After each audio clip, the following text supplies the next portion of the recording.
آج میں آپ کے سامنے چند ایسے پوائنٹس نکات رکھوں گا کہ وہ کیا اعمال ہے جن اعمال کے کرنے سے انشاءاللہ العزیز ایک دنیا کی بہتر زندگی ہم گزاریں گے۔ اسلام اپنے ماننے والوں کو جو اس کو فالو کرتے ہیں دنیا کی اچھی زندگی کا وعدہ کرتا ہے اور آخرت کی اچھی زندگی کا بھی وعدہ ہے۔ یاد رکھ، ایمان اور عمل پہلا اصول ہے دنیا کی بہتر زندگی کا۔ تو جو کوئی ایمان لائے اور ایمان کے مطابق عمل کرے تو اس کے لیے اللہ کا وعدہ ہے دنیا کی اچھی زندگی کا اور آخرت میں جو اس نے یہاں کیا اس کے بدلے کا۔ دوسرا اصول ہے شکر، مطلب جو کچھ ہے اس میں اللہ کا شکر ادا کرے۔ اگر ایمان کی مثال ایک پرندے کی لے لے تو اس کے اگر دو پر ہے تو ایک صبر ہے اور دوسرا شکر ہے۔ یاد رکھیں، بہت اہم چیز ہے صبر اور شکر۔ آئیے تیسرا اصول کیا ہم دیکھیں گے، صبر، اور صبر کی بڑی فضیلت ہے، یاد رکھیں۔ اور صبر اور شکر کا معاملہ بھی آپ یاد رکھیے، وہ دونوں میں سے کوئی ایک بھی نکل گیا تو دوسرا خود بخود نکل کے چلے جاتا۔ چوتھا اصول یاد رکھیے وہ کیا ہے، توبہ اور استغفار۔ پانچویں چیز یاد رکھیے تقوی اختیار کرے۔ چھٹی چیز یاد رکھیے وہ ہے نماز۔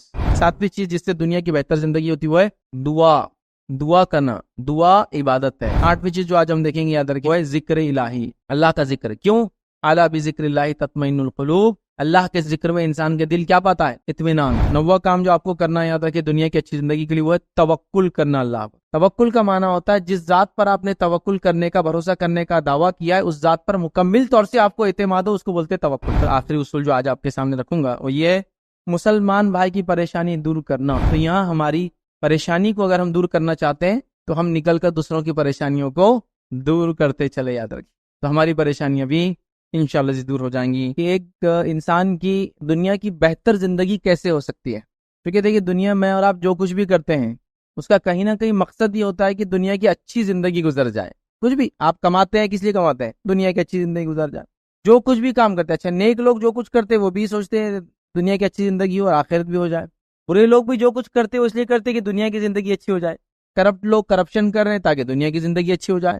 دھوکہ دینے والے لوگ دھوکہ دے رہے تاکہ دنیا کی زندگی اچھی ہو جائے۔ چور چوری کرتا ہے وہ بھی اس مقصد سے کہ دنیا کی زندگی اچھی گزر جائے۔ لوگ ڈاکہ ڈالتے ہیں اس مقصد سے کہ دنیا کی زندگی اچھی گزر جائے۔ آپ بچوں کو پڑھاتے ہیں اس مقصد سے کہ وہ دنیا کی زندگی اچھی گزارے، کمائے دھمائے کل بڑے ہوں گے تو، ہے نا۔ لوگ بچوں کو ہنر اور فن سکھاتے ہیں، کیوں؟ تاکہ دنیا کی اچھی زندگی جیے۔ تو گویا نیک اور بد، اچھے اور برے، گورا اور کالا، سمجھ رہے ہیں، مرد ہو یا عورت ہو، ہندوستان کا ہو یا کسی ملک کا ہو، سب کا مقصد یہ ہے کہ دنیا کی اچھی زندگی ہو۔ اب ایک سوال مسلم نوجوان کے ذہن میں بھی آتا ہے یا اس کو ایسی ایک سوچ آتی ہے کہ اسلام پر عمل کروں گا تو دنیا کی ہمیشہ کی پریشان کن زندگی ہوں گی میری اور آخرت اچھی ہوں گی، یا ایسا بھی ہو سکتا ہے کہ دنیا بھی اچھی اور آخرت بھی اچھی ہو۔ تو آج میں آپ کے سامنے چند ایسے پوائنٹس نکات رکھوں گا کہ وہ کیا اعمال ہے جن اعمال کے کرنے سے انشاءاللہ العزیز ایک دنیا کی بہتر زندگی ہم گزاریں گے، اور دنیا کی بہتر زندگی کے بعد انشاءاللہ العزیز آخرت کی بھی زندگی اچھی ہوں گی ایک مومن کی۔ اور اسلام اس کے ماننے والوں کو یہ حکم نہیں دیتا کہ آپ پورا دن نماز پڑھیے، دنیا چھوڑ کر جنگل میں جا کے رہیے، شادی بیاہ مت کیجیے، تجارت معاملات مت کیجیے، لین دین میں مت رہیے، رہبانیت بولتے ہیں نا، راہب بن جانا، دنیا چھوڑ کے چل جانا۔ اسلام وہ حکم نہیں دیتا۔ اسلام یہ کہتا ہے اور یہ چاہتا ہے کہ اس کے ماننے والے دنیا میں رہتے ہوئے یہاں آخرت کی تیاری کریں، لیکن ان کی دنیا کی زندگی برباد نہ ہو، یہ بھی اچھی ہو اور وہ بھی اچھی ہو۔ یاد رکھیں یہ بہت اہم بات ہے۔ صحابہ کا ابتدائی دور لے لیجیے، اب بہت تکلیفوں میں تھے، دکھ میں تھے، مصیبت میں تھے، پریشانیوں میں تھے، جانیں گئی، لیکن ایک زمانہ آیا، پھر خلافت آ گئی نبی اکرم صلی اللہ علیہ وسلم کے بعد، اور پھر جو دور شروع ہوا امن اور امان کا، اتنا امن و امان کی ایک عورت بھی اگر نکل جائے مدینہ سے تو عراق تک چلی جا سکتی ہے، مطلب اس ملک تک آسانی سے جا سکتی، اتنا امن و امان راستوں میں، سمجھے آپ بات کو، اتنا امن و امان ہو گیا۔ تو صحابہ کو ڈر لگنے لگا کہ اللہ رب العزت دنیا میں تو ہم کو اس کا بدلہ نہیں دے رہا، جو تکلیفیں ہم نے سہی، تو گویا دنیا کی اچھی زندگی ان کو بھی عطا ہوئی، شروعات کی ایک تکلیف کی زندگی کے بعد، شروعات کی آزمائش اور مصیبتوں کی زندگی کے بعد۔ تو گویا اسلام اپنے ماننے والوں کو جو اس کو فالو کرتے ہیں دنیا کی اچھی زندگی کا بھی وعدہ کرتا ہے اور آخرت کی اچھی زندگی کا بھی وعدہ ہے، یاد رکھیں، سمجھ رہا بات کو۔ تو لہٰذا آج میں چند پوائنٹس آپ کے سامنے رکھتا ہوں کہ دنیا کی بہتر زندگی، دنیا کی اچھی زندگی، مگر کیسے اس کو حاصل کریں۔ اب جو نکات میں آپ کے سامنے رکھوں گا پوائنٹس، یہ پوائنٹس جب آپ سنیں گے تو آپ کو لگیں گے یار یہ تو وہی جو پہلے بھی سن چکے، جمعہ خطبہ میں سن رہے ہیں، مولانا ہم کو واضح نصیحت کر رہے ہیں اسی پوائنٹس پر۔ میں کچھ بھی ہٹ کر نہیں بولوں گا چونکہ میرے پاس کوئی ایسی ہٹ کر چیز ہے ہی نہیں، اور کسی بھی مسلمان کے پاس جو قرآن و سنت کو جیسے صحابہ نے سمجھا ویسا رکھتا ہے، اس کے پاس کچھ بھی نیا نہیں، ساری چیزیں آلریڈی پہلے دے دی گئی اور بتا دی گئی، اب بس اس کو فالو کرنا اور ماننا ہے۔ تو اب جو بھی نکات آپ کے سامنے آئیں گے کچھ بھی نیا نہیں ہوگا، سب آپ نے سنا ہے، بس وہ سنی ہوئی چیزوں کو میں کیا کر رہا ہوں ایک جگہ جمع کر کے آپ کے سامنے رکھنے کی کوشش کر رہا ہوں یاد رکھیے، اس سے ہٹ کر اور کچھ بھی نہیں ہے، کچھ نیا نہیں ہوگا انشاءاللہ، بس ایک یاد دہانی ہے پھر سے آپ کو ایک بار، ٹھیک ہے۔ اب ایک بات اور یاد رکھیے، دنیا کی اچھی زندگی اسلام کے بغیر آپ کو حاصل نہیں ہو سکتی، یہ بات کو آپ سمجھ لیں۔ اور جو بھی طریقہ آپ دنیا کی اچھی زندگی کے گزارنے کے لیے نکالیں گے، وہ طریقہ وہ ہوگا جو انسان کو یا ایک مسلمان کو جہنم میں لے جائیں گا، کیونکہ شریعت نے جو بتا دیا بس وہی اچھی زندگی کا تصور ہے، اس کے علاوہ پھر اچھی زندگی نہیں، کہیں بھی یاد رکھیں۔ تو اگر میں کوئی نیا طریقہ بتاؤں گا، آپ کے سامنے کوئی نئی بات رکھوں گا، تو ظاہر سی بات ہے وہ غلط راستہ ہوں گا، تو میں آپ کو وہی بات بتاؤں گا جو آلریڈی بتا دی گئی، یاد رکھیں، اس کو سمجھنے کی ضرورت ہے۔ آئیے ایک مثال سے اپنی بات شروع کرتا ہوں۔ ایک مرتبہ یہ ہوا کہ ہم نے ایک پروگرام رکھا، پروگرام کا ٹاپک تھا بلا سودی بینکاری، بلا سودی معیشت، بلا سودی بینکنگ کیسا چلائیں۔ جب ہم نے پروگرام رکھا، ابوظہبی اسلامک بینک کے ایک مینیجر تھے، کریڈٹ رسک مینیجر، مطلب لوگوں کو جب ادھار دیتے تو اس میں کیا کیا خطرات ہوتے وہ دیکھتے تھے۔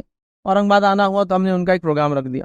وہاں ان کے پروگرام سے پہلے تقریباً پروگرام 6 بجے تھا، 4 بجے ایک صاحب کا کال آیا کہ میں آپ سے ملنا چاہ رہا ہوں۔ نام نان مسلم تھا ان کا، مطلب غیر مسلم تھے وہ۔ جب انہوں نے کہا کہ اس طرح سے ہے تو میں نے کہا ٹھیک ہے آپ آ جائیے، کوئی مسئلہ نہیں، اور وہ ملاقات کے لیے آ گئے۔ اس کے بعد وہ ہمارے ساتھ بیٹھے، کافی دیر بات چیت ہوئی، تو کہنے لگے کہ میں چاہتا ہوں کہ بغیر سود کے کوئی نظم یا نظام بنے۔ اور میں نے پھر کیا کیا، ہمارے مذہب میں تو وہ چیز نہیں تھی، وہاں تو سود وغیرہ کا کافی تصور ہے، تو میں نے مختلف ادیان پڑھے، تو میں نے اس میں یہودیت پڑھا، تو مجھے پتا چلا کہ یہودی کتابوں میں سود حرام ہے، لیکن یہودیوں سے زیادہ سود لینے دینے والی قوم نہیں ہے دنیا میں۔ پھر میں نے عیسائیت کو پڑھا، عیسائیت میں 17ویں صدی میں پوپ کو لکھا گیا کہ سود کے معاملے میں کیا معاملہ ہے، تو پوپ نے کوئی فتوے کا جواب ہی نہیں دیا، مطلب اپنا فتویٰ ہی جاری نہیں کیا۔ اس کے بعد کچھ سالوں بعد ایک فتویٰ جاری کیا کہ 2% جائز ہے، پھر فتویٰ جاری کیا کہ 5% جائز ہے، پھر فتویٰ جاری 10% جائز ہے، اور اب ان کے نزدیک کتنا بھی جائز ہے۔ تو گویا پہلے تو جواب ہی نہیں دیا انہوں نے بھی، بعد میں جواب دیے تو 2 سے لے کے بڑھاتے بڑھاتے اب انلمیٹڈ ہوگا، جو لینا ہے لے لو۔ پھر میں پریشان ہوا، پھر میں نے 30 سال محنت کی، کافی ایجڈ تھا ہوں، 30 سال محنت کر کے میں نے ایک ماڈل بنایا، بلا سودی بینکاری کا ایک ماڈل بنایا۔ جب میں نے 30 سال محنت کر کے بلا سودی بینکنگ کا ایک ماڈل بنایا کہ بلا سود کے بینک کیسا چل سکتا ہے، پیسے لیا دیا کیسے جا سکتا ہے، تو اس کے بعد مجھے کسی نے بتایا کہ آپ نے مسلمانوں کو بھی دیکھا ہے ان کے پاس سود حرام ہے، تو میں نے کہا ٹھیک ہے بولتے ہوں گے سود حرام ہے، لیکن ان کا کوئی نظم نہیں ہوگا، سسٹم نہیں ہوگا، کوئی حرام ہے ٹھیک ہے، مذہب نے بول دیا حرام ہے، کیسے کیا کرے، اس کے خلاف کچھ نہیں ہوگا۔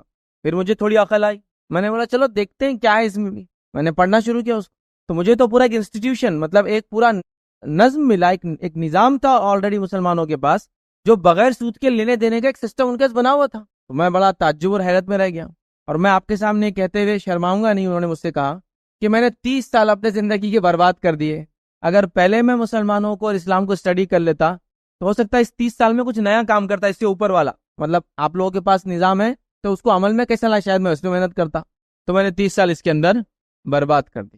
اب یہ کوئی معمولی شخص نہیں، یاد رکھیے، یہ کوئی معمولی شخص نہیں ہے، یہ وہ شخص ہے جو پونا کے رہنے والے، ویسے اورنگ آباد کی پیدائش ہے ان کی، وہاں ان کا گھر ہے، پونا میں رہتے ہیں، اور جب بھی الیکشن ہو کے ایم پی سلیکٹ ہوتے ہیں اور پارلیمنٹ میں پہلی بار جاتے ہیں تو روپیہ کیسا بنتا ہے یہ ان کو سمجھانے کا کام ان کا رہتا ہے، ہر بار جا کے سمجھاتے کہ روپیہ کیسا بنتا ہے، روپیے میں کس کے کتنے شیئر رہتے ہیں، پیسہ جو چھپتا ہے نا ہمارا اکنامی، وہ سمجھاتے ہیں، مطلب ایک بہت بڑے اکنامسٹ ہیں جو پیسے کے لین دین کو بہت گہرائی میں سمجھتے ہیں، اور ہر آنے والے نئے ایم پی کو سمجھایا کرتے ہیں۔ تو گویا میں بولنا یہ چاہ رہا تھا کہ ہم دنیا کی بہتر زندگی دنیا میں ڈھونڈ رہے ہیں، اور لوگ دنیا میں بہتر زندگی کیسے گزارے، غیر مسلم اسلام کو دیکھ کر سمجھ رہے ہیں، گویا ان کو اسلام کا جو بلا سودی نظام ملا، انہوں نے کہا 30 سال میرے خواہ برباد ہوئے، اگر یہ مل جاتا، پہلے میں سوچتا، چونکہ میں نے یہودیت عیسائیت پڑھا، مجھے لگا مسلمانوں کے پاس بولتے ہیں نہیں کچھ، میں پڑھا نہیں، تو آپ انداز لگے، تو گویا غیر مسلم بھی گواہی دے رہے ہیں کہ آپ کے پاس ایک نظام ہے جو دنیا کی اچھی زندگی گزارنے کے لیے ضروری ہے۔ یہ ہمارا مسئلہ ہے کہ ہم بول رہے نہیں، ہم کو ایک نیا راستہ نکالنا ہی پڑے گا اس کے لیے، سمجھ رہے آپ؟ تو ہم دین کو چھوڑ کے سمجھتے دنیا کی اچھی زندگی ملیں گی، نوجوان ہمارا سمجھتا ہے داڑھی کاٹنے سے دنیا کی اچھی زندگی ملے گی، کچھ لوگ یہ سمجھتے ہیں کہ ہم جو ہے حلال کو حرام اور حرام کو حلال کر دیں، سود کو ماننا ہی پڑے گا، حلال ہے اس لیے کہ اس کے بغیر اب چارہ نہیں ہے، تو اس سے اچھی زندگی ملیں گی ہم کو۔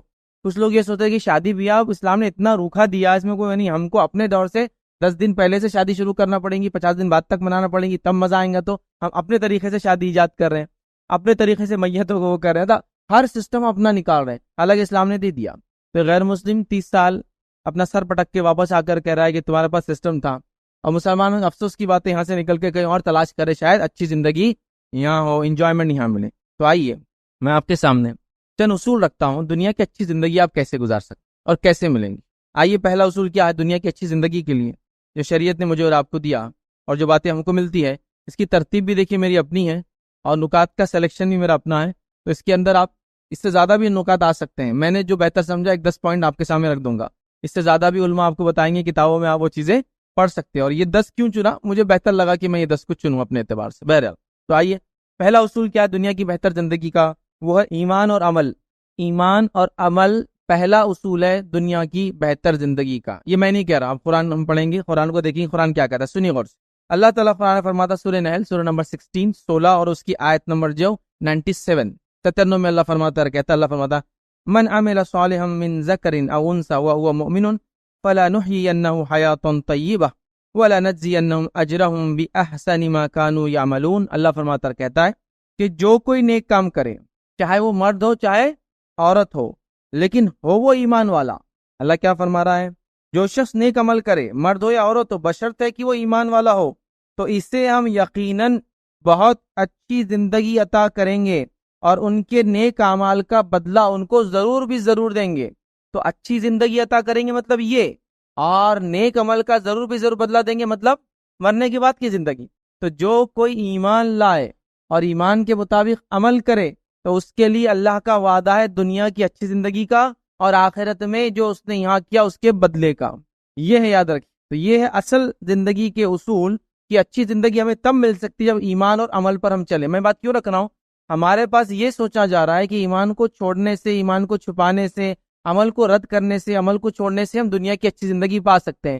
جیسا نوکری جلدی مل جائیں گی، چہرہ میرا اگر مسلمان جیسا نہیں دکھا تو، جیسا ہم کو کوئی ماریں گا نہیں اگر ہم اپنے آپ کو مسلمان نہیں بتائیں گے تو، جیسا اگر ہم سود کو حلال مان لیں گے تو تجارتیں ہماری انشاءاللہ بہت آگے بڑھ جائیں گی، ترقی کر لیں گے. جیسے ہم پردے کو اگر ہماری عورتوں کو اتار دیں گے تو ہماری عورتیں تعلیم اور ترقی میں بہت آگے بڑھ جائیں گی. ہم لوگ یہ سوچ رہے ہیں ایمان کے خلاف اور عمل کے خلاف بات کر رہے ہیں اور سوچ رہے ہیں ہم کامیاب ہوں گے. یہاں اللہ بول رہا ہے کہ اگر بہترین دنیا کی زندگی چاہیے تو پہلا کام کرنا ہوگا ایمان لانا ہوگا، ایمان کے مطابق عمل کرنا ہوں گے. آپ سمجھیے اس بات. اب بہت سارے مسلمان یہ کہہ سکتے ہیں ہم تو ایمان والے ہیں، پھر بھی پریشان حال ہے. تو اپنے ایمان کو جانچے، کیونکہ ایمان کا نام ہم نے لیا، ایمان کی حقیقت ہم نے ابھی بھی نہیں پہچانا. آپ دیکھیے توحید کے نام پہ لوگ شرک کرتے ہیں، سنت کے نام پہ بدعتیں ہمارے اندر رائج ہیں. ہم یہ دیکھتے ہیں کہ اللہ رب العزت نے یہاں تو کچھ اور ہی وعدہ کر رکھا ہے، ایمان لاؤ، نیک عمل کرو، چاہے مرد ہو چاہے عورت ہو، دنیا کی اچھی زندگی اور آخرت کی اچھی زندگی کا وعدہ ہے. تو کوئی ہمارا نوجوان بچہ یا کوئی خاتون یہ نہ سمجھے کہ اس دین کو چھوڑنے کی وجہ سے وہ دنیا میں آگے بڑھ سکتے ہیں. اس دین کو جس نے تھاما دنیا بھی انہوں نے پالی اور آخرت تو نہیں کی ہے. جس نے اس دین کو چھوڑ دیا دنیا تو اس کو شاید مل گئی آخرت لیکن اس کو کبھی نہیں ملی. یاد رکھیں، ایک مشہور قول دین اور دنیا کو سمجھاتے ہوئے وہ لکھتے ہیں دنیا ایک سائے کی طرح ہے، جب انسان چلتا ہے آگے تو سایہ اس کا خود بخود پیچھے چلتا ہے. مطلب اگر انسان دین کی طرف چلے تو دنیا اس کے پیچھے آتی ہے، لیکن جب انسان پلٹ کر سائے کو پکڑنے کی کوشش کرتا تو سایہ کبھی ہاتھ میں نہیں آتا، وہ جتنا آگے بڑھتا سایہ اس سے اور آگے. تو دنیا حاصل نہیں ہوتی. یاد رکھیے وہ سائے کی طرح ہے، آپ چلو وہ پیچھے آ جائیں گے آپ، لیکن آپ اس کو پکڑنے چلیں گے اس کی طرف وہ ہاتھ نہیں آتی. یاد رکھیے. تو لہٰذا ایمان اور عمل یہ پہلا اصول ہے، یاد رکھیے. تو ایمان میں بات کہہ رہا تھا کہ ایمان حقیقی ایمان والا ہو، اور عمل سے مراد وہ اعمال ہو جو شریعت نے بتائے ہو. چونکہ لوگوں نے ایمان بھی اپنا من مانا کر دیا، اعمال بھی اپنے من مانے بنا دیے. بس اعمال کی قبولیت کے لیے جو شرائط ہے وہ رکھ دیتا ہوں. پہلا با ایمان ہو، دوسرا اخلاص کے ساتھ کرے، اور تیسرا سنت کے مطابق کرے تو عمل قابل قبول ہے. یہ علماء لکھتے ہیں 3 کنڈیشن ہے کسی عمل کے قابل قبول ہونے: ایمان، اخلاص کے ساتھ کیا جائے، اور ساتھ میں جو ہے سنت کے مطابق وہ عمل ہو. چلیے آگے بڑھتے ہیں. دنیا کی بہتر زندگی کا ہم دوسرا اصول دیکھتے ہیں، وہ کیا ہے؟ تو دنیا کی بہتر زندگی کا یاد رکھیے دوسرا اصول ہے شکر. مطلب جو کچھ ہے اس میں اللہ کا شکر ادا کریں. ایمان اگر ایک پرندہ ہے تو اس کا ایک پر صبر ہے تو دوسرا پر شکر ہے.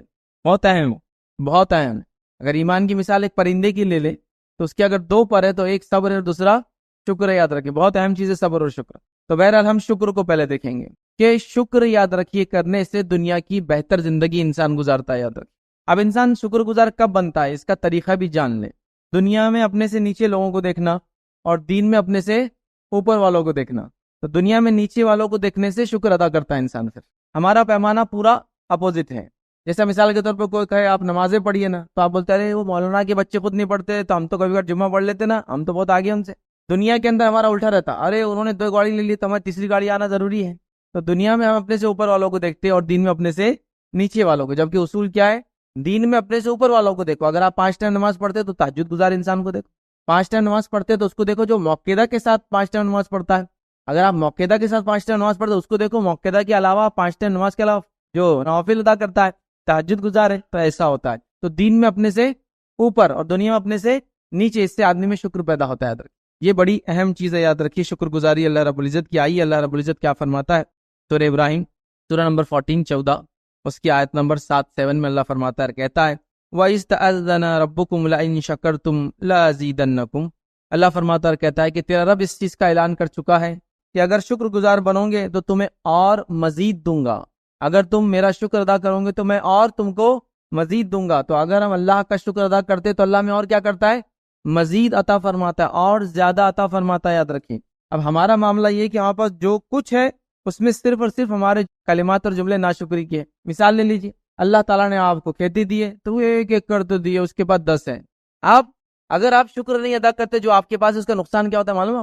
علامہ ابن قیم الجوزی رحمہ اللہ کا مشہور قول ہے، وہ کہتے ہیں کسی نعمت کو باقی رکھنے کا اصول یہ ہے کہ جو آپ کے پاس ہے اس کا شکر ادا کیا ہے تو وہ باقی رہتی اور اگلی بھی حاصل ہوتی. اور جب آپ شکر نہیں کرتے نعمت کا تو جو ہے وہ بھی چلے جاتی اور آنے والی بھی آپ کو حاصل نہیں ہوتی. پھر تو کسی بھی نعمت کو حاصل کرنے کا راستہ ہے، کیا راستہ ہے؟ شکر ادا کرو.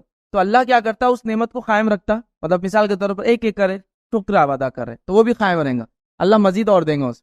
اب آپ نے اس پہ ناشکری کری تو وہ جو چیزیں وہ بھی قائم نہیں رہیں گی، اور جو ملنے والا تھا مزید وہ بھی آپ کے پاس سے چلا جائیں گے. یاد رکھیں تو شکر بہت اہم ہے. یاد رکھیں ہم دیکھتے ہیں اتنی ناشکری ہمارے پاس، پھر بھی اگر آپ چھوٹے علاقوں میں ہیں، گاؤں کے علاقوں میں ہیں تو اتنا نہیں سمجھتا، لیکن جیسے جیسے اللہ مال و دولت دیتا ہے یا شہری علاقوں میں رہتے ہیں، ہر آدمی کو دیکھا جاتا ہے بس اس کو دیکھ کر ناشکرا ہوتا ہے، اس کو دیکھ کے ناشکرا ہوتا ہے، اس کے کپڑوں کو دیکھ کے ناشکرا، اس کی گاڑی کو دیکھ کے ناشکری، اس کے گھر کو دیکھ کے ناشکری، اس کے بچوں، ہر چیز میں جو اس کو دیا اس میں مطمئن نہیں ہوتا ہے اے اللہ مجھے کیوں نہیں ملی، یا اللہ مجھے کیوں. اور شکر گزاری تو دور، حاسد بن جاتا ہے.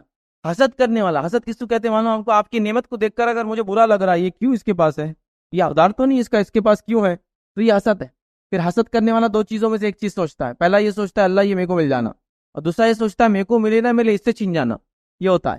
لیکن شکر جو کرتا ہے اس کے سامنے کوئی نعمت آئیں گی، وہ الحمدللہ اللہ رب العزت نے ماشاءاللہ آپ کو کافی نعمتیں دی ہے، اور میں بھی اللہ سے دعا کروں گا اللہ مجھے بھی دے. اگر ضرورت محسوس کرتا ہے وہ کر سکتے ہیں، ایسی دعا جائز ہے کہ اللہ مجھے بھی دیا، ہوتی میرے پاس تو میں بھی ایسا کام کرتا دین کے لیے. آپ سمجھ رہے؟ تو ہمیں شکر کرنا ہے جو ہمارے پاس ہے.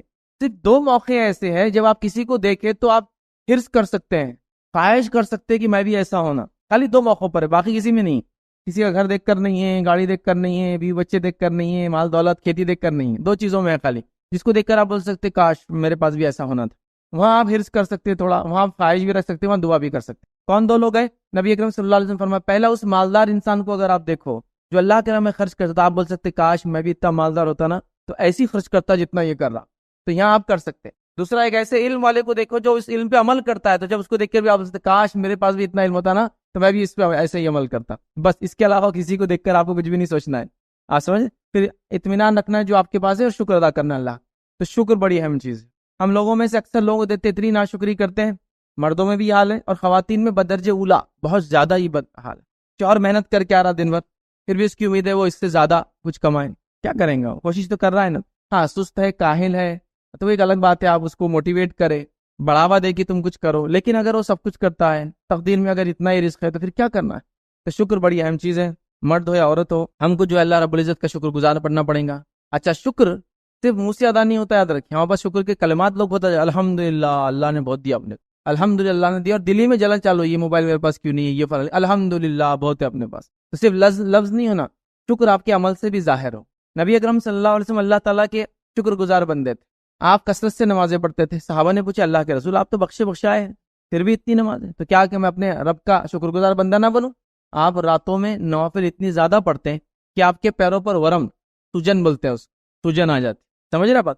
تو شکر صرف زبان سے نہیں کہ الحمدللہ میرے کو اللہ نے اولاد دیا، الحمدللہ میرے پاس کھیتی ہے، الحمدللہ گاڑی ہے، وہ عمل سے بھی اظہار ہوتا ہے. سچ کیا آپ نوافل میں اضافہ کریں میرے رب تو نے مجھے یہ دیا ہے جو ظاہر سے میں اس کے لائق نہیں ہوں جو بھی تو نے دیا ہے.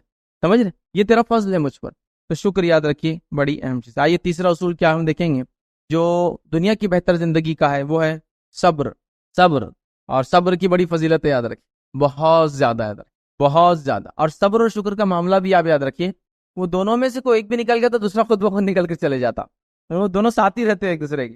اگر آپ ناشکرے ہو گئے تو آپ میں صبر بھی ختم ہو جاتا، اور آپ نے صبر چھوڑ دیا تو شکر آپ کے پاس سے نکل جاتا. دونوں بیک وقت ہوتے ہیں انسان کے پاس، یاد رکھیں. تو صبر بڑی اہم چیز ہے، یاد رکھیں. صبر جس کو ہم کہتے ہیں نا، کوئی تکلیف، دکھ، پریشانی، بیماری، موت، نقصان، چیزوں کا گم جانا، ہو جانا، سمجھ رہا، مال و دولت کا لٹ جانا، جانوروں کا اچانک مر جانا، کئی چیزیں، ہر آدمی کے لیے ایک الگ آزمائش ہے، تو اس کا الگ صبر ہے، سب کے ساتھ ہوتا ہے، دنیا میں ایسا کوئی بھی نہیں، لیکن اگر ہم اللہ نے جو کچھ ہمارے ساتھ کیا اس پر اگر ہم صبر کریں گے تو اللہ رب العزت جو ہے بندے کے صبر کو دیکھ کر اس کو اور عطا کرتا ہے اندر، اور صبر کے اتنے فضائل آتے ہیں، صبر کے اتنے فضائل آتے ہیں، اسی کو انتہا نہیں۔ آئیے ایک چھوٹا سا واقعہ سناتا ہوں آپ کو۔ نبی اکرم صلی اللہ علیہ وسلم کی مجلس ہوتی، ایک صحابی اپنے چھوٹے سے بچے کو لے کر روایت میں آتا ہوں آیا کر، اب وہ یہ کہ ایک مرتبہ یا کچھ دنوں تک وہ نہیں آئے، نبی اکرم صلی اللہ علیہ وسلم پوچھا، ارے وہ شخص کہاں ہے جو نماز وہ پہلے بچے کو درس میں لے کے آتا تھا؟ کہ اللہ کے رسول صلی اللہ علیہ وسلم اس کے بچے کا انتقال ہو گیا، تو کہا اس کو بلا کے لاؤ، ان کو بلا کے لائے، لڑکا تھا ان کا چھوٹا، تو نبی اکرم صلی اللہ علیہ وسلم نے ان کو حکم دیا اور فرمایا، کیا تو چاہتا ہے کہ اللہ تعالیٰ بھی جو تجھ سے ویسی محبت کرے جیسا تو اس بچے سے محبت کرتا ہے؟ تو کہا پھر تو صبر کر، تو نے صبر کیا۔ ایک دوسری روایت میں دیکھیے الفاظ ہے کہ اللہ تعالیٰ فرشتوں کو حکم دیتا ہے کہ جا کر ایک بندہ ہے اس کے بچے کی جان لے لو، اس کو موت دے دو، فرشتہ آتا ہے اور اس بچے کو موت دے دیتا ہے، اللہ تعالیٰ پوچھتا ہے فرشتے سے، حالانکہ اس کو علم ہوتا ہے کہ تم نے کیا کیا میرے بندے کے ساتھ، تو کہا اللہ تو نے حکم دیا تھا موت کا، اس کے بچے کو ہم نے موت دے دی، تو اللہ کہتا پھر اس نے کیا کیا اس پر، تو کہا اس نے تیرے شکر کے کلمات ادا کیے، اس نے الحمدللہ کہا، اس بچے کی موت پر کیا کہا؟ الحمدللہ، تو اللہ کہتا جاؤ اس کے لیے جنت میں گھر بنا دو، اس کا نام رکھ دو بیت الحمد، اس کے لیے گھر بنا دیا جاتا۔ تو یہاں کیا سب دیکھیے، کسی کو صبر ہوگا تو یہ کلمات منہ سے نکلیں گے نا۔ کسی کی موت پر ہمارے پاس تو ایسا حال ہے، کسی کی موت پر اگر آپ نے الحمدللہ بولے تو آپ کی تو جانی جانے والی اس دن، زیادہ سے زیادہ ہم کیا بولتے کسی کی موت پر؟ انا للہ و انا الیہ راجعون، حالانکہ آپ کو پتا ہے انا للہ و انا الیہ راجعون، آپ اپنے آپ کو یاد دلاتے ہیں ہم اللہ کی طرف سے اللہ کی طرف جانا ہے، میت کو کیا فائدہ ہے اس کا؟ آپ کو بولنا پڑے گا اللہ مغفر لہ ورحمہ، اللہ اس کی مغفرت کرے، رحم کرے، سوال جواب وہ بولنا پڑے گا نا، اپنے کو تو یاد دلا دیا آپ نے کہ ہم اللہ کی طرف سے آئے تھے، اللہ کی طرف جانا، یہ تو یاد دہانی ہوئی، میت کو کیا پہنچا اس میں سے؟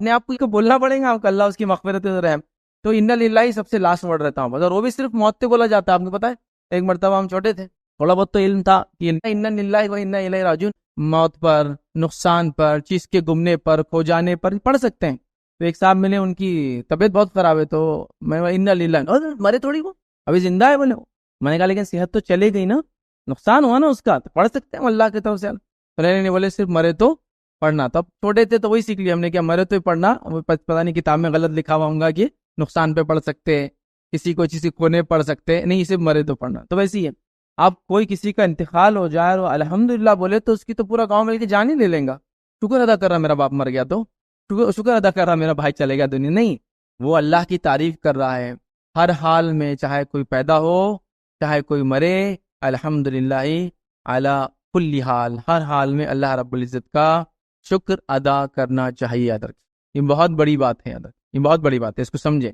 تو صبر بڑی اہم چیز ہے، یاد رکھیں۔ جب آدمی صبر کے خلاف جزا فضا کرتا ہے، رونا دھونا کرتا ہے، کچھ تو فطری رونا جائز ہے، وہ ایک الگ مسئلہ، لیکن اللہ ہمارے ساتھ ہی ہونا تھا کیا، کنٹینیوسلی میں ہی آزمایا جا رہا ہوں، ہمارے گھر میں بیماری آ رہی ہے، پڑوسی اتنے اچھے ان کو کچھ نہیں ہو رہا، میرا ایک بچہ تھا چلے گا، ان کے 10 بچے کچھ نہیں ہو رہا، پورے محلے میں سب کے پاس پیسہ، ان کے گھر چوری نہیں ہو رہی، میرے گھر پہ چوری ہو رہی، تو آپ کو صبر کرنا ہوگا کہ اللہ نے آپ کو چنا آزمائش کے لیے، اللہ اس کا بدلہ دیں گا۔ تو صبر بڑی اہم چیز ہے، اللہ تعالیٰ نے صبر کرنے والوں سے محبت کا دعویٰ کہ ان اللہ مع الصابرین، کہ اللہ تعالیٰ صبر کرنے والوں کے ساتھ، یاد رکھیے۔ تو صبر بڑی اہم چیز۔ چوتھا اصول یاد رکھیے وہ کیا ہے؟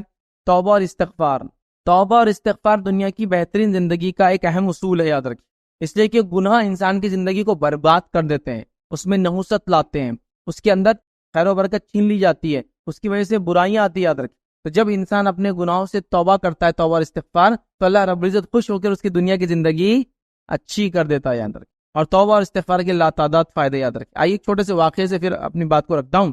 ایک واقعہ اس طرح سے کہ امام احمد بن حنبل رحمہ اللہ کا مشہور واقعہ ہے، وہ ایک مرتبہ کسی شہر حدیث کو سننے گئے کسی سے، وہاں گئے تو لیٹ ہو گئے، تاخیر ہو گئے، بات سن لی، رات ہو گئی، اب اپنے وطن بغداد واپس نہیں آ سکتے تھے، تو مسجد کے سامنے ایک آدمی ان کو دیکھ رہا تھا، جو کہ وہ بیکر تھا، بیکری چلاتے نا، وہ روٹی وغیرہ بنا کے بیچتے تھے، وہ تھا، اس نے دیکھا تو کہا کہ آ جائیے یہاں رک جائیے، رات میں کوئی مسئلہ نہیں، تندور لگا ہوا ہے باہر، سردی بھی یہاں گرم بھی رہتا۔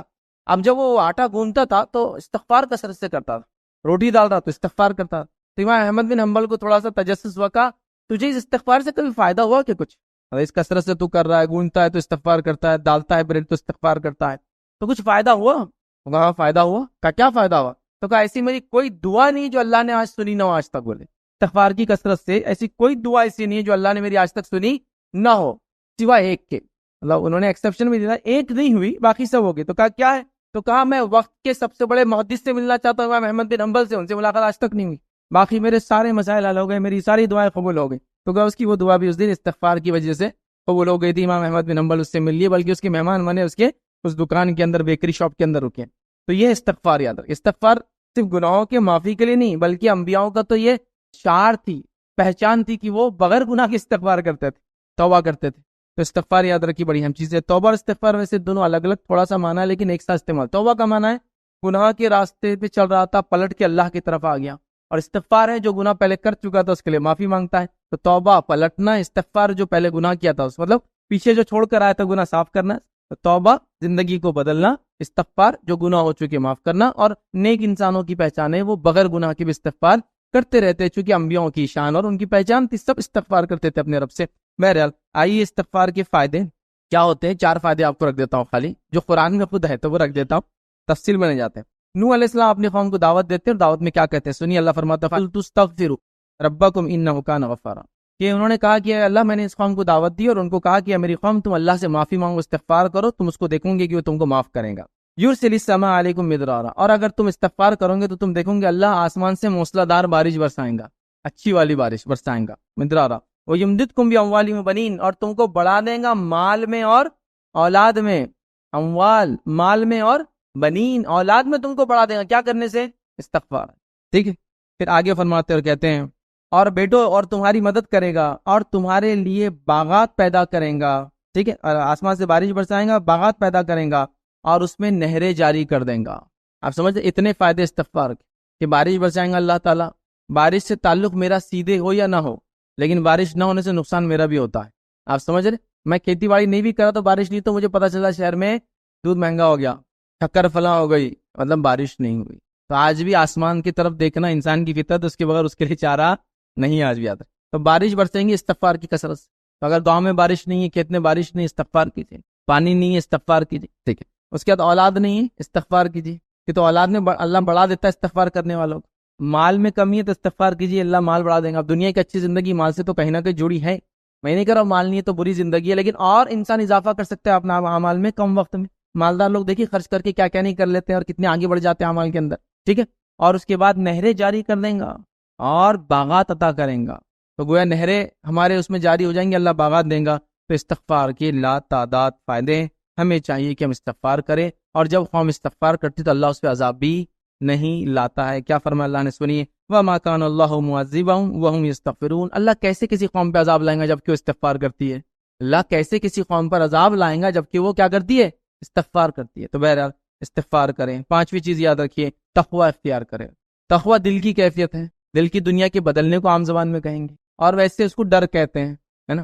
وہ ڈر وہ والا ڈر نہیں ہے جو کو بولیں گا کہ مجھے جن بھوت فلاں سے لگتا ہے، بچوں کو بڑے سے لگتا نہیں. یہ وہ ڈر ہے کہ میرے خالق نے مجھے پیدا کیا اور پھر میں اس کی معصیت نافرمانی کیسے کر سکتا ہوں. آپ سمجھے؟ تو تقوی ہے. تقوی بڑی اہم چیز ہے. اور تقوی کے لاتعداد دنیاوی فائدے ہیں. آپ دکھ میں ہیں، تکلیف میں، مصیبت میں، بیماری میں، پریشانی میں، تنگدستی میں، تقوی بھی اختیار کیجیے، سب کا حل ہے. حتیٰ کہ اگر کوئی جیل میں بھی ہے، قید میں بھی ہے، تقوی اس کا علاج. واقعہ یاد کیجیے، ایک صحابی تھے جن کو رومیوں نے گرفتار کر لیا. ان کے والدین نبی اکرم صلی اللہ علیہ وسلم کے پاس آئے، کہا اللہ کے رسول رومیوں نے میرے بچے کو گرفتار کر لیا، کیا کروں؟ تو کہا تقوی اختیار کر. انہوں نے تقوی اختیار کیا. وہ کہتے رات میں زنجیروں میں بندھا ہوا تھا. یہ جو جنگ میں پکڑے گئے تھے تو جیل میں نہیں ڈالے جاتے جنگی فوجیوں کو، سب کو باندھ کے رکھ دیا جاتا ہے. اچانک بیڑیاں ٹوٹ گئی، لوہے کی زنجیریں ٹوٹ گئی. میں اٹھا اور بھاگ گیا. جائے ایک باڑے میں گیا، ایک اونٹ نکالا. وہ اونٹ جب نکال کے اس کو سوار ہو کے بھاگا تو وہ باڑے کا دروازہ کھلا رہے گا جلدی میں. دوسرے اونٹ بھی پیچھے بھاگنے لگے اور وہ اونٹ کے ساتھ پورے اونٹ میرے پیچھے آ گئے. پھر وہ سارے اونٹوں کے ساتھ مدینہ پہنچ گئے. مدینہ پہنچ کے فجر سے پہلے آواز دی اپنے گھر والوں کو. والدین بڑے خوش ہو گئے، سمجھ گئے بچے کی آواز ہے، باہر نکلے، بیٹے سے ملاقات ہوئی، کہا چلو مسجد نبی جائیں گے. فجر کی نماز مسجد نبی میں ہوئی. پھر انہوں نے کہا اللہ کے رسول صلی اللہ علیہ وسلم اب یہ مسئلہ تو ہوا، تقوی ہم نے اختیار کیا، بچے کو اللہ نے رہائی دے دی، وہ آ گیا وہاں سے، لیکن اب ایک مسئلہ بھی ہے ساتھ. کہا کیا مسئلہ ہے؟ کہا مسئلہ یہ کہ اونٹ بھی ساتھ آ گئی اتنے سے، یہ تو ہمارے نہیں ہے، اب ان کے بارے میں کیا کرے؟ اب کیا کرے؟ تو اس کے جواب میں ایک آیت نازل ہوئی، آیت آپ کے سامنے رکھتا ہوں، کیا کرے؟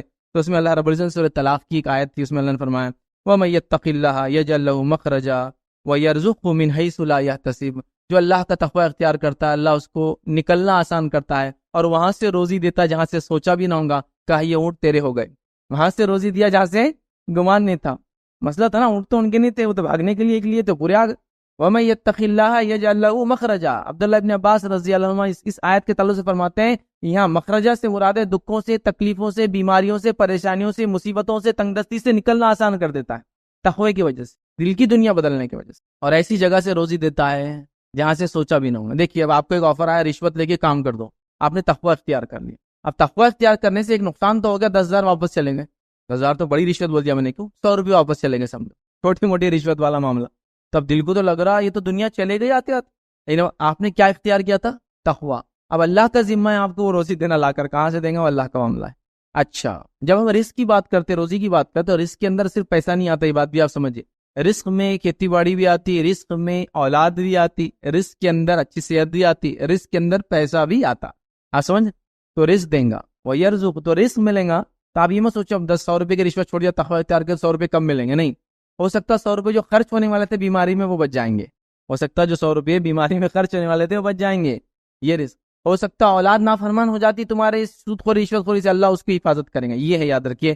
تو تقوی بڑی اہم چیز ہے، یاد رکھیے، اس کو اختیار کیجیے۔ آئیے چھٹی چیز یاد رکھیے، وہ ہے نماز، چھٹا اصول نماز۔ اب نماز کی فضیلت، نماز کتنی اہم ہے آپ کو سب پتا ہے، میں اب اس میں کیا اضافہ نیا کروں بتائیے، آپ کچھ بھی نہیں کر سکتا ہوں، لیکن آئیے اس کے فائدے بتاتا ہوں تھوڑا، کسی چیز کے فضائل معلوم سے لالچ بڑھتی انسان کو اس چیز کو کرنے کے لیے۔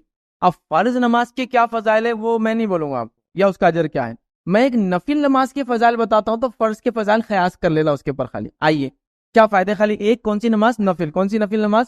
سب سے افضل عبادت، نفل میں سب سے افضل عبادت وہ ایک نماز ہے، کون سی ہے؟ تہجد۔ تہجد کے فائدے دیکھ لو تو باقی چیزیں آپ سمجھ جائیں گے۔ تب تہجد کے فائدے کیا، سنو آپ غور سے سنو۔ نبی اکرم صلی اللہ علیہ وسلم فرماتے ہیں، تہجد کے فائدے بتاتے، اور یہ مسند احمد اور جامع ترمذی کی روایت ہے، آپ نے کیا فرمایا؟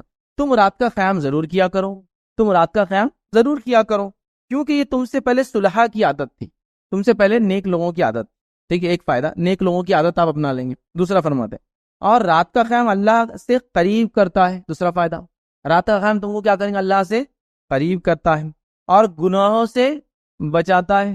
رات کا قیام اللہ سے قریب، گناہوں سے بچاتا ہے۔ آگے سنیے، اور برائیوں کو مٹاتا ہے، جو تمہارے اندر برائیاں ہوں گی نفس کے اندر اس کو مٹا دیتا ہے، اور جسمانی بیماریوں کو دور کرتا ہے۔ یہ صحیح روایت، جسمانی بیماریوں کو دور کرتا ہے۔ کتنے لوگ صرف بیماری کی وجہ سے پریشان ہیں، آج حل یہاں ہے، راتوں میں اٹھ کر اللہ کی عبادت کرنا، سیدھے لفظ ہے، بیماریوں کو تم سے دور کرتا ہے، اور یہ صحیح روایت۔ کئی فائدوں میں صرف دنیا کا فائدہ، ہم صرف دنیا کے دیکھ رہے فائدے، دنیا کی اچھی زندگی، تو بیماری سے بچے رہنا صحت میں، صحت مند آدمی زیادہ اور کیا اچھا ہو سکتا ہے۔ صحت تو ہزار نعمت ہے، آپ کے سب کچھ آ گیا اور صحت چلے گی، کیا کریں گے؟ غریب تھے تو سوچتے تھے گدے لے کے سوؤں گا، تو ابھی فرشی پہ سو رہا ہوں۔ غریب تھے تو سوچتے تھے یہ کھاؤں گا، ابھی پیسے نہیں کروں گا۔ اب مالدار تو ہو گئے لیکن بیمار رہتے ہو، تو اب شوگر ہوگی تو میٹھا نہیں کھا سکتے ہو۔ اب مالدار ہو گئے تو پتا چلا ڈاکٹر بولا وہ پیٹ کی تمہاری ریڑھ کی ہڈی میں پرابلم ہے، اس لیے گدے پہ سوئے تو خراب ہو جاتی ہے، نیچے ہی سویا کرو، تو فائدہ تو ہوا نہیں کچھ، آپ سمجھ رہے بات؟ تو بیماری سے نجات نماز کے ذریعے۔ دیکھیے فرض نماز وغیرہ کے کیا فائدے ہوں گے، اب آپ صرف اس سے سمجھ جائیے، صرف ایک نفل نماز کے فائدے میں نے آپ کے سامنے رکھے، 5 فائدے تھے، اس میں سے ایک بہرحال۔ چلیے آگے بڑھتے ہیں، 7واں فائدہ یاد رکھیے، 7ویں چیز جس سے دنیا کی بہتر زندگی ہوتی وہ ہے دعا کرنا۔ دعا عبادت ہے، دعا عبادت ہے، یاد رکھ۔ تو دعا کرنا چاہیے، کثرت سے دعا کرنا چاہیے اللہ تعالیٰ، ہر چیز کے لیے دعا کرنا چاہیے، خاص طور سے جو بزرگ ہے قوم کے لیے دعا کرے، خاص طور سے والدین ہیں بچوں کے لیے دعا کیجیے، سمجھے، خاص طور سے ذمہ دار ہے تو اپنے ماتحت لوگوں کے لیے دعا کیجیے۔ نبی اکرم صلی اللہ علیہ وسلم غیر مسلموں کے لیے دعا کرتے تھے کیونکہ وہ چاہتے تھے کہ وہ حق کو سمجھے، تو آپ ذمہ دار ہے کسی ایک تنظیم جماعت کی، آپ اپنی جماعت کے لیے دعا کیجیے، ہے نا۔ دعا بڑی اہم چیز ہے، یاد رکھیں۔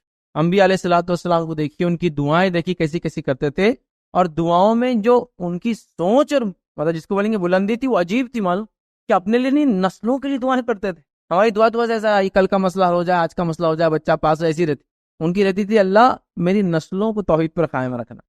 یہ دور اندیشی انبیاء میں ہی ہوتی ہے، یاد رکھیں، نسلوں کی دعائیں عجیب و غریب بہرحال۔ تو دعائیں کثرت سے کرے، یاد رکھیں۔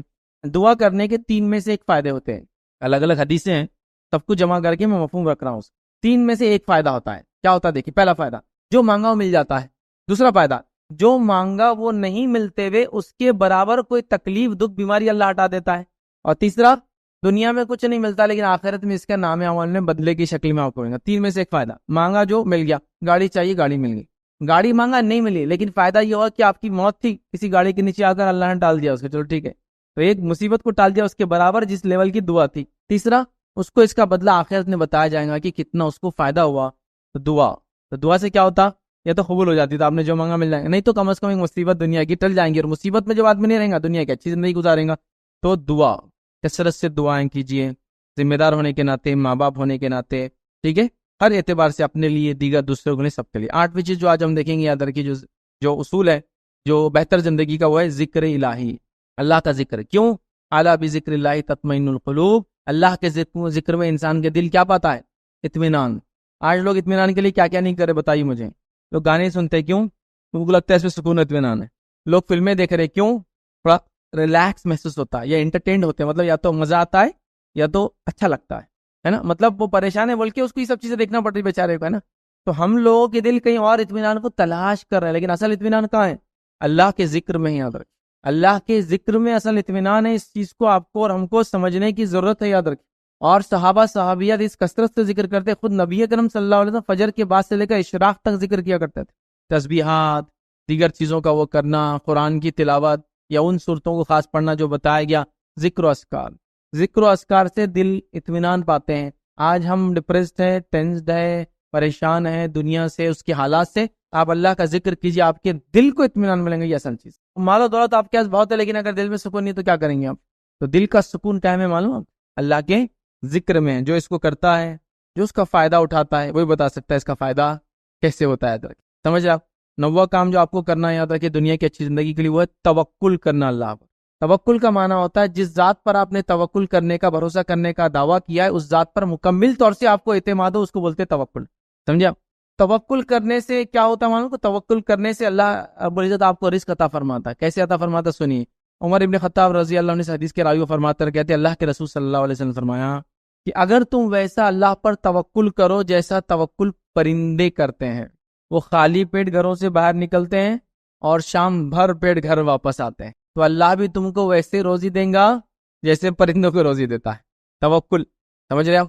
اب ہمارے پاس توکل کا کیا معنی رہتا ہے؟ بہت ہی بھونڈا معنی لیتے لوگ۔ کیسے لیتے میں آپ کو سمجھاتا ہوں۔ ایگزام ہمارے بیٹے پڑھو، اللہ پہ توکل ہے، پڑھو مت پڑھو تقدیر میں جو ہے وہی ہونے والا ہے۔ بیٹے کھیتی کو جاؤ، کھیتی کر کے کیا فائدہ؟ لگنا ہوگا تو فصل انشاءاللہ خود لگ جائے گی۔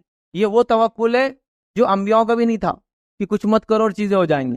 اگر وہ لوگوں کو یہ بولا جائے، اتنا توکل کا یہ معنی ہے کہ کچھ مت پڑھو تو پاس ہونا ہے، نہیں ہوگا تقدیر ہو جائے گا، کھیتی مت کرو، لگنا ہے لگ جائے گا، نہیں لگ جائے گا تو کیا کرو؟ تم گھر کے اندر منہ کھول کے لیٹے رہو، کھانا آنا ہوگا، ناشتہ تو مل جائے گا، تقدیر میں ہوگا تو مل ہی جائے گا۔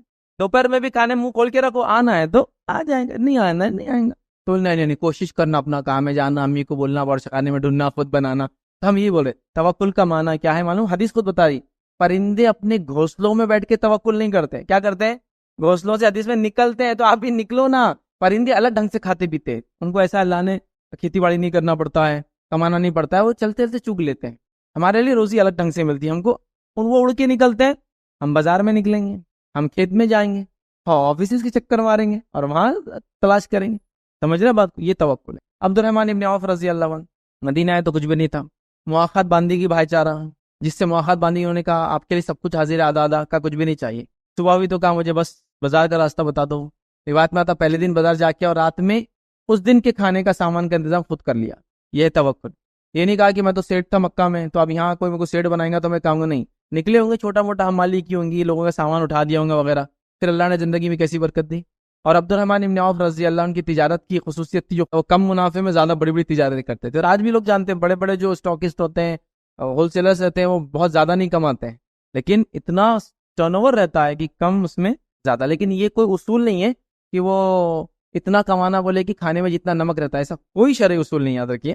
وہ کسی نے پتہ نہیں بول دیا کہ بولے کمانے میں اتنا ہی کمانا منافع بولے جتنا کھانے میں نمک، ایسا کوئی اصول نہیں ہے، لیکن انہوں نے ٹرن اوور پہ کماتے تھے۔ آپ سمجھ رہے؟ ایسے لوگ ہوتے ہیں دنیا میں۔ ایک چھوٹا واقعہ سناتا، بہرحال وقت ہو رہا ہے۔ ایک ہمارے پاس تاجر تھے، میری ان سے جان پہچان تھی، مونڈے وغیرہ بزنس کرتے تھے، تو شکر بیچتے تھے۔ آج سے سمجھو میں 20 سال پرانی بات کر رہا ہوں۔ تو شکر ایسی بیچتے تھے وہ کہ جو مارکیٹ میں ہول سیل ریٹ ہے، سمجھو 100 روپے، سمجھو 20 روپے 2000 روپے کوئنٹل شکر ہے، سمجھ لو ایسی، یہ جو بھی اس زمانے میں تھی۔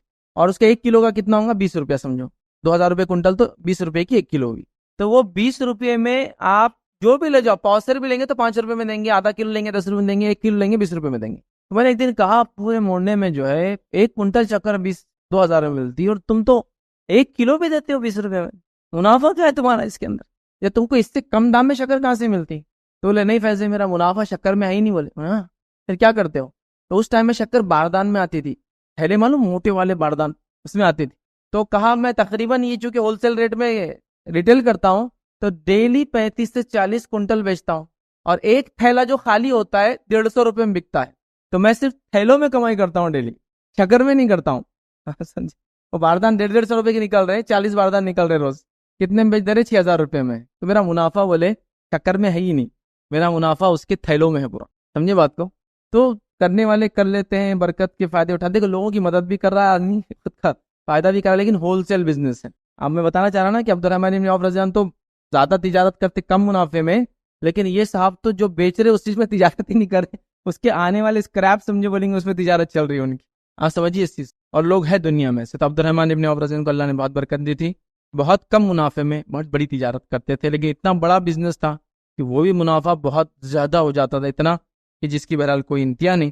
آپ کی وفات اور آپ کی وفات کیا جو وراثت بٹی کبھی پڑھنا بہت لمبی لسٹ ہے. بدری صحابہ کو اتنا دو، فلاں لوگوں کو اتنا دو، بیواؤں کے لیے اتنا خرچ کرو، فلاں کے لیے کرو، امہات المومنین کے لیے باغ رکھا تو 4 لاکھ درہم میں بکا، وہ ان کو دے دینا بیچ کر، فلاں یہ کرنا. ایسا اتنا وصیت کی تھی. یہ وصیت پوری کرنے کے بعد بھی ایک ایک بیوی کو جو ہے، جو کہ 4 بیویاں تھی تو 1/8 ہوتا ہے صرف بیوی کو جو ملتا ہے، 1/8 ملتا ہے. اب 4 ہے تو 1/8 میں 4 حصے ہوتے ہیں. اور روایتوں میں آتا ہے کہ سونا اتنا زیادہ تھا کہ اس کو جو رو سونا بولتے ہیں، سکوں کی شکل میں نہیں، جو سونا ہوتا ہے وہ ان کے پاس اتنا تھا کہ لکڑہاروں کو بلا کے اس کو کلاڑیوں سے توڑے پہلے، اور اس کو پھر بانٹا گیا وراثت میں، چونکہ اور کوئی طریقہ نہیں تھا. اب کہاں سے اس کو وہ کریں، پگھلا کے کب آئیں گا کب جائیں گا، تو ایسا کیا گیا. سمجھے بات؟ بہرحال تو توکل، بھروسہ، یہ دنیا کی بہتر زندگی کا اصول ہے. اور آخری اصول جو آج آپ کے سامنے رکھوں گا وہ یہ، مسلمان بھائی کی پریشانی دور کرنا، یہ بھی دنیا کی بہتر زندگی کا طریقہ ہے. کیسے؟ آئیے سنی حدیث کے الفاظ کیا ہے. نبی اکرم صلی اللہ علیہ وسلم نے فرمایا جو دنیا میں اپنے بھائی کی پریشانی تکلیف دور کریں گے، اللہ قیامت کے دن اس کی پریشانی. ایک روایت میں آتا ہے جو اب دنیا میں اپنے بھائی کے عیوب کو ڈھانکیں گے، اللہ تعالیٰ روز قیامت اس کے عیوب کو ڈھانپیں گا، ہے نا. تو بہرحال تو یہاں ہماری پریشانی کو اگر ہم دور کرنا چاہتے ہیں تو ہم نکل کر دوسروں کی پریشانیوں کو دور کرتے چلے. یاد رکھیں تو ہماری پریشانیاں بھی انشاءاللہ دور ہو جائیں گی. تو یہ بہرحال 10 نکات تھے جو میں نے آپ کے سامنے مناسب سمجھے رکھوں کہ دنیا کی بہتر زندگی مگر کیسے. یہ ساری باتیں میں سوچتا آپ نے بہت بار سنی گی اور بار بار سنی ہوں گی. پھر میں نے سوچا ایک بولتے ہیں ایک مالے میں سب دانوں کو پرو دیتا ہوں اور ایک ساتھ آپ کے سامنے رکھ دیتا ہوں کچھ نئی باتوں کے ساتھ بہرحال، تاکہ ہم بھی دنیا کی اچھی زندگی سب پانا چاہتے ہیں. طریقہ اب میں نے اس کو بتا دیا.